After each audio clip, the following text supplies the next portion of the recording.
What's up guys, welcome back to another trading recap with me Oscar. Today I'm going to review my fifth real capital trade.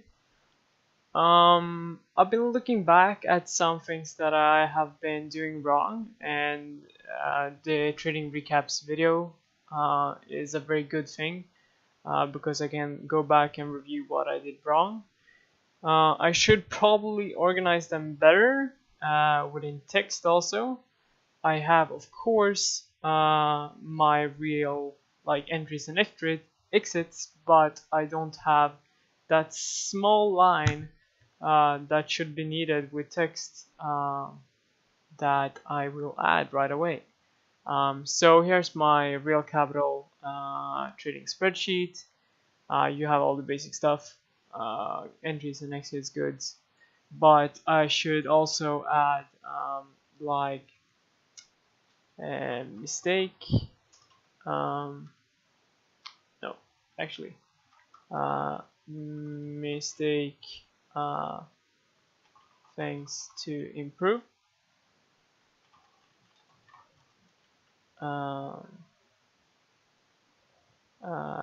Mistakes. What's the opposite? So, good things, or I don't know, positive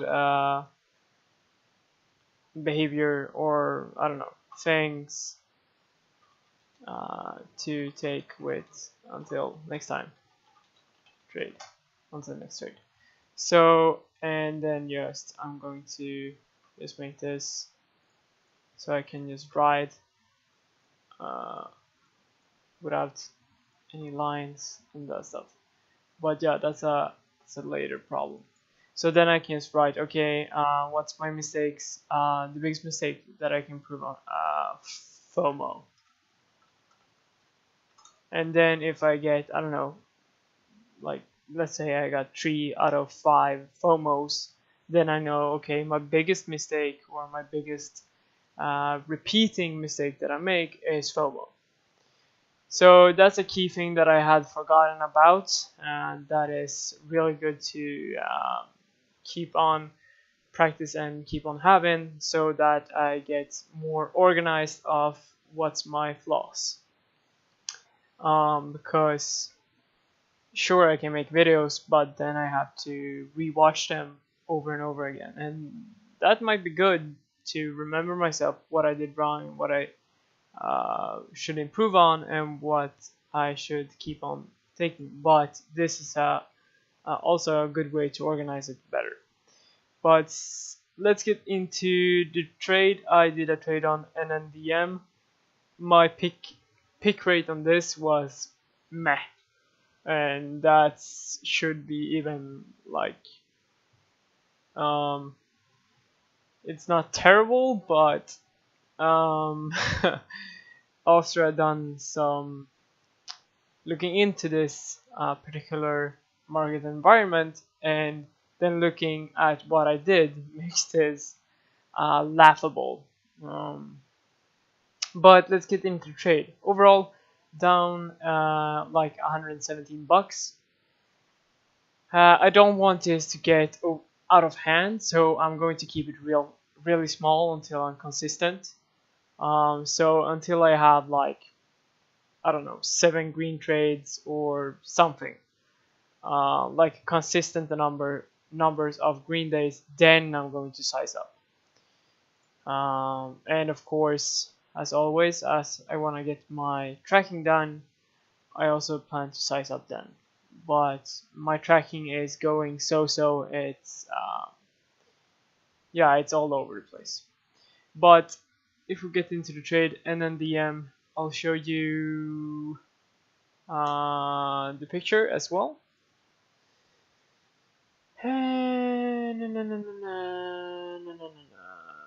Probably.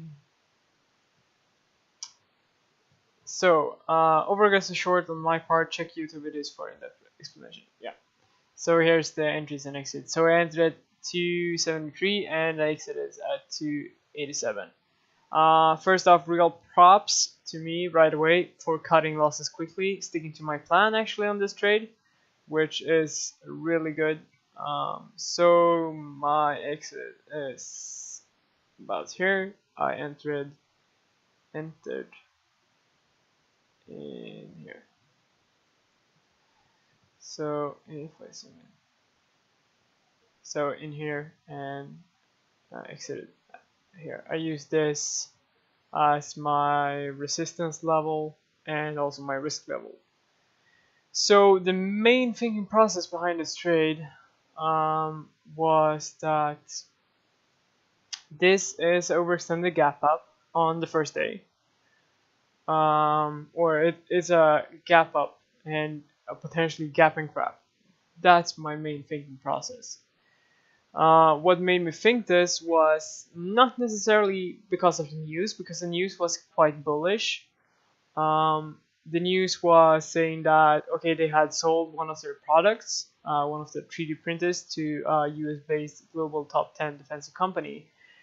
What somewhat makes me more confident of shorting with this kind of news is that there is nothing really said.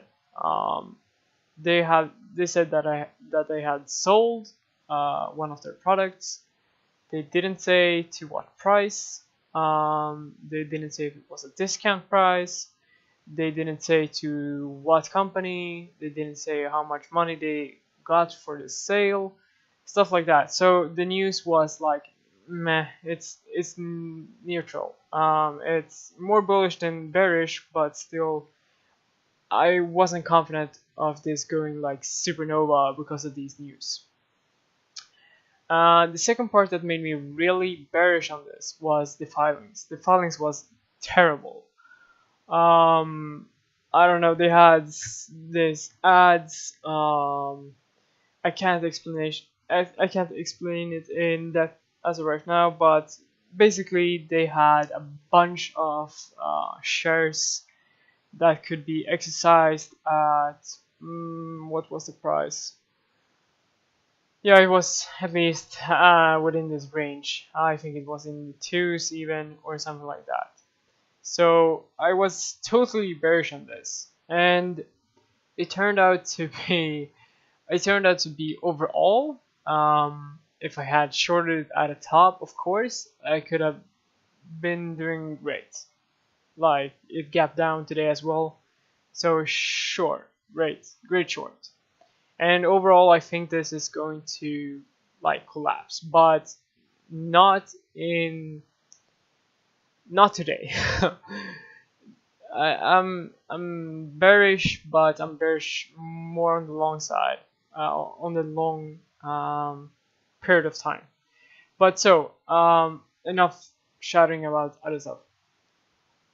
The main thing that I did bad or that I can improve on until next time is don't short until the chart tells you to, because this is basically it's making a higher low and then it starts starts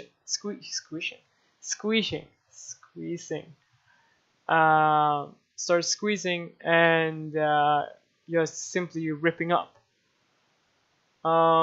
And after this trade really set me back, somewhat mentally also, because I was getting more and more frustrated. Because we have this kind of market environment as of right now where we have these huge gap ups. We have GLMD today, which gapped up over like 180%, which turns out to be just a gap and crap. We have what else? We have. Give me one sec. We have SBOT. We have like, I have tracked at least 12 or 10 tickers.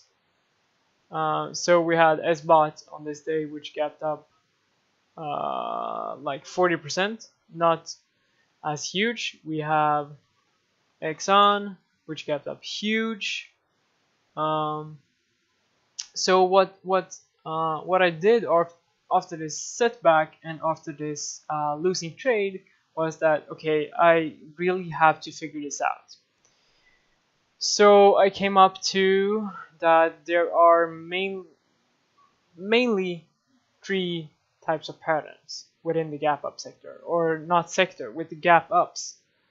We have the gap ups with a morning push that usually fades all day or has some stuff ties. We have the gap up fake out, meaning that it gaps up, it has this flush, and then a fake out and a squeeze. This I would categorize somewhere in between them because it has a morning push, but then also we have this fake out. Overaggressive shorts are getting in here as this is looking toppy, but then they're getting squeezed. So, and we have the last one, gap and craps, like GLMD, which is gap and crap, basic. So what I will most of all change until next time is that with this tracking that I've done, I've seen that 8 out of 11 stocks that I have tracked involve somewhat of a morning push, and it's more than just this push, and it's more than just this push. There is somewhat more of confirmation than just this fade. And if it's usually bounce after its first fading, it's usually going up. So until next time, as I'm going to attempt somewhat of a short in this matter, I'm going to be really sure that I'm on the right side of the pattern. This I can't explain how many hours and intensity I've put down into this, but I think I've figured it out somewhat. I don't want to spoil too much, and I don't want to show too much because I don't want other people to take advantage of my work. But main lesson is to be on the right side of the market environment. I can give you that. Like, just look at Exxon the first day it's bright, and from that you can see stuff. So we got the gap up, the fake out, and the squeeze. I'm showing you guys too much now. VKTX, a perfect example of exactly that as well. Let's see when that was. Probably back here, yeah. We got the big gap up. It was, I don't know, 30% or something like that. We got the fake out and a squeeze, and then a continuation. So it's not rocket science, and I'm not getting mad. I'm seeing patterns, yes, but they exist. So main lesson, guys, is be on the right side of the patterns and be on the right side of the market environment. It can be really tricky sometimes, but you have to keep on tracking. And I will be so much more happy when I can really explain this, when I have made profits out of the patterns that I see, because then I can be more confident in the things that I'm saying as well. But overall, I'm going to keep on tracking this, getting my head around this. Also not trying to make it too complicated. I have a tendency of doing that, but I'm trying to not do that.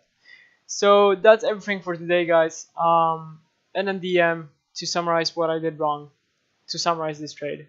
Basically, over-aggressive trade on the wrong side of the momentum and on the wrong side of the market environment. Be meticulous about the market environment especially. Until next time, peace, guys.